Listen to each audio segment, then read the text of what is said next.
விரும்பியது இந்நேரம் கிடைக்கிற போது ஒரு ஏக்கம் நெஞ்சில் ஏது? எல்லோர்க்கும் நினைத்தது போலே மன வாழ்க்கை வாய்த்திடாது.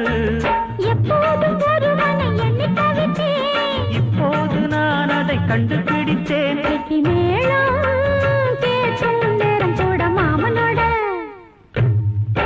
இந்த மாமனோட மனசு மல்லியப்பூ போலே பொன்னானது. இந்த வண்ணமயில் அதனால் எண்ணியது போலே பூச்சூடுது. புத்தால கொடுமையும் கூடி வருது, சந்தோஷ நிலப்பொரு கோடி வருது. சொல்ல வார்த்தை ஏதும் இல்லை மாமனோட. இந்த மாமனோட மனசு மல்லியப்பூ போலே பொன்னானது. இந்த வண்ணமயில் அதனால் எண்ணியது போலே